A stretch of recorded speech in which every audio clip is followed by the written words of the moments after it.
A esa hora establecemos comunicación en vivo y en directo hasta el seminario de Nuestra Señora de Fátima. Ahí se encuentra nuestro compañero Jackson Orozco, quien nos va a brindar detalles de lo último. Adelante, Jackson, te escuchamos. 100% Noticias.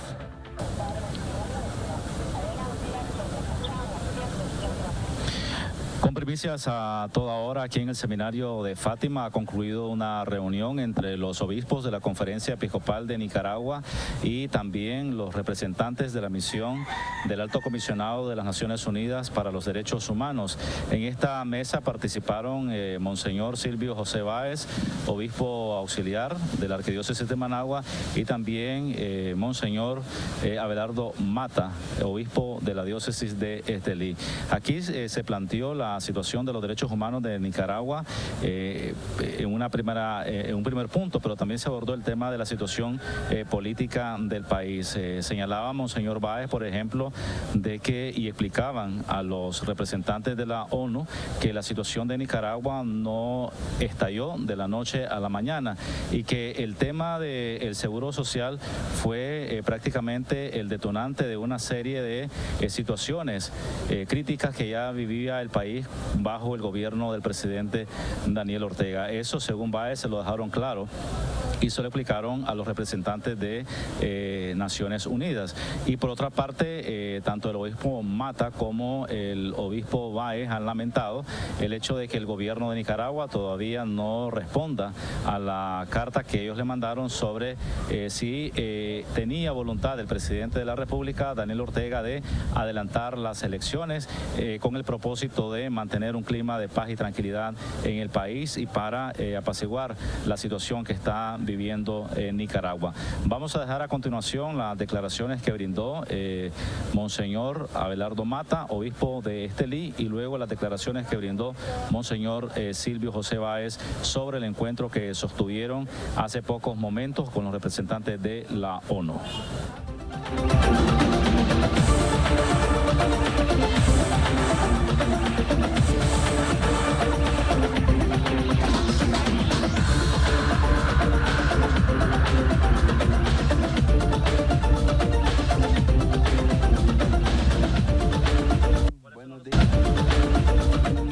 No fuimos en mesa, tuvimos una reunión con algunos obispos con el grupito de avanzada del Alto Comisionado, que vinieron a auscultarnos qué camino podían recorrer para apoyarnos mejor en este proceso de acompañamiento a la Comisión de Verificación y Seguridad que ha surgido en la mesa del diálogo. ¿Alguna inquietud que ellos les hayan transmitido a ustedes? Bueno, que quieren dar voz a los que no tienen voz y también a ver cómo hacer para parar esta destrucción de la vida que se está dando en Nicaragua, que quieren ellos colaborar eficazmente en este trabajo. ¿Están preocupados?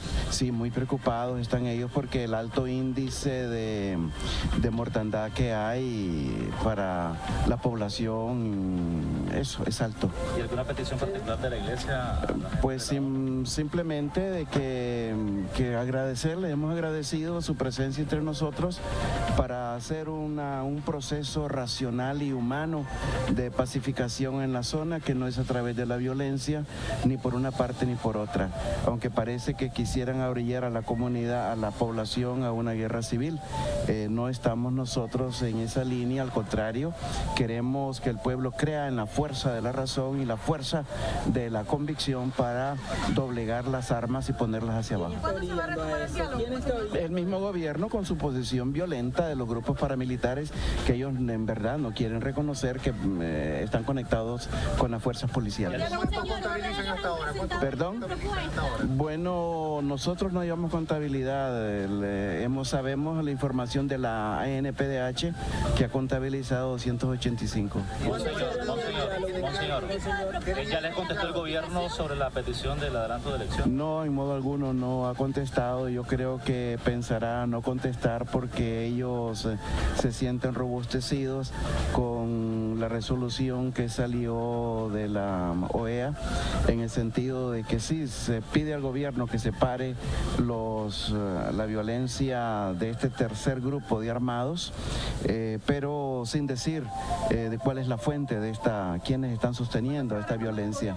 ¿El diálogo cuándo se Se piensa el próximo martes llamar a una asamblea plenaria, pero están trabajando las mesas. Monseñor, ¿qué estarían esperando ustedes si el presidente Daniel Ortega aún no responde a la solicitud de elecciones anticipadas? Bueno, seguiré insistiendo que en verdad oiga al pueblo, que oiga al pueblo. Si en verdad es un estadista, debe escuchar al pueblo. ¿Cómo interpreta usted este silencio del gobierno?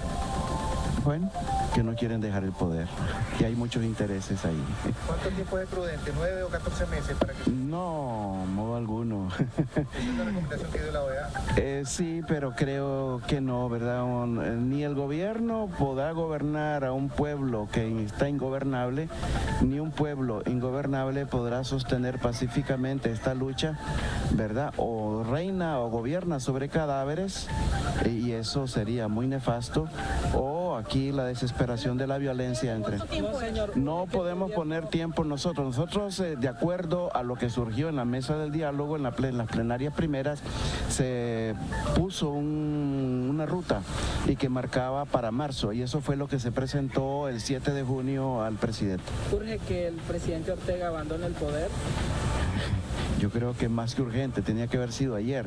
Si fuera en verdad gente que ama a la nación, al pueblo, que dicen servir, y ya se han dado cuenta de que el pueblo no está con ellos. Sin embargo, la OEA dice que tiene que salir de manera democrática. Bueno, pero mire, el proceso democrático sí tiene que darse, pero con una situación elementos que están generando violencia, no podemos esperar hasta que se vaya Daniel para empezar a pensar en elecciones.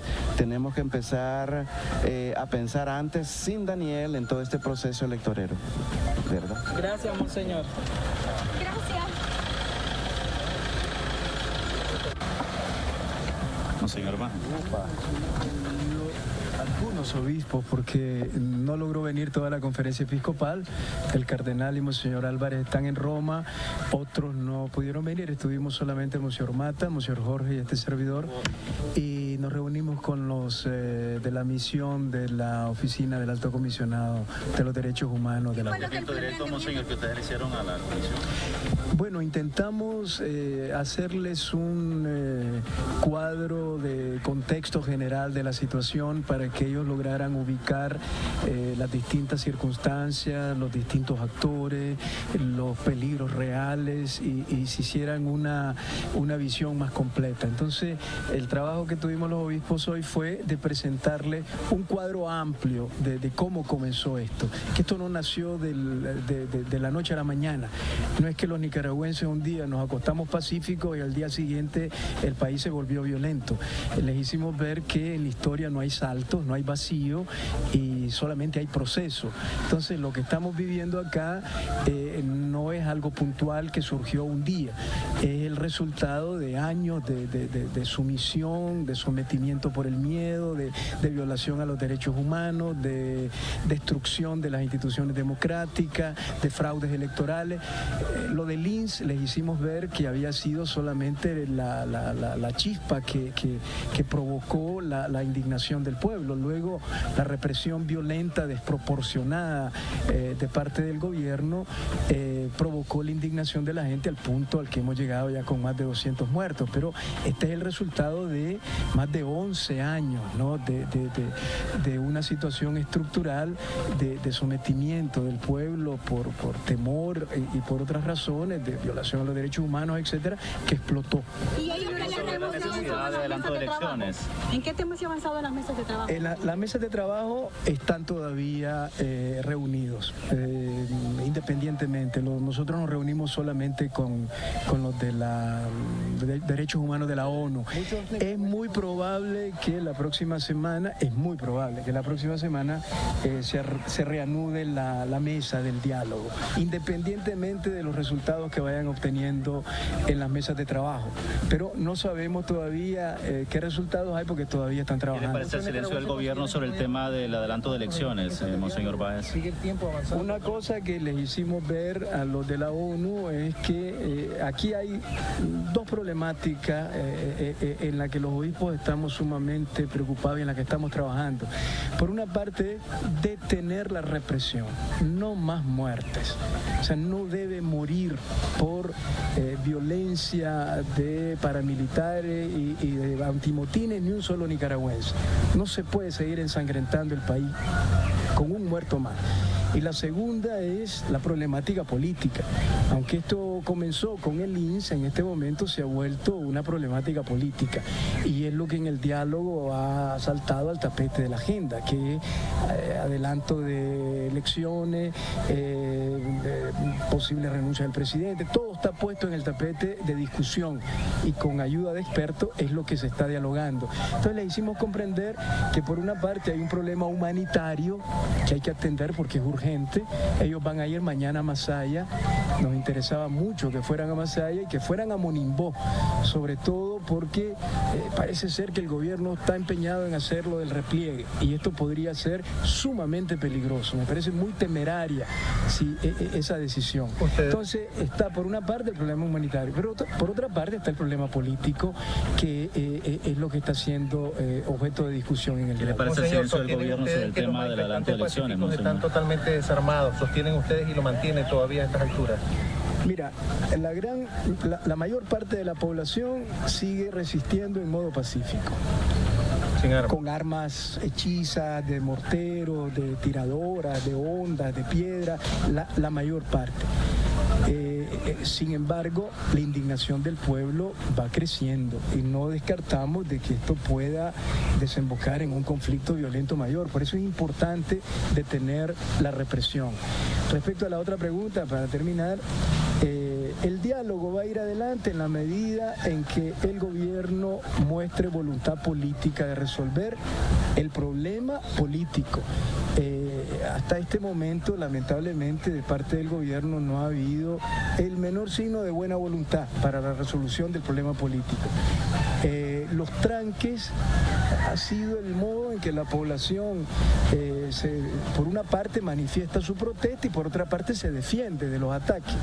Y como han explicado los de la Alianza Cívica, los tranques el pueblo los irá flexibilizando en la medida en que el gobierno vaya cediendo. Aquí es un diálogo en el que ambas partes tienen que ir poniendo cada uno algo, ¿no?, para solucionar el problema. Yo espero que del gobierno haya mucha mayor apertura y finalmente se pueda entrar en la agenda política, que en el fondo es lo que el gobierno está, lo que la población está demandando. Solamente para terminar, hay mucha crítica sobre el diálogo que se está haciendo, ya no es tiempo de dialogar y tal. Yo creo que si el diálogo se cae, la situación sería peor.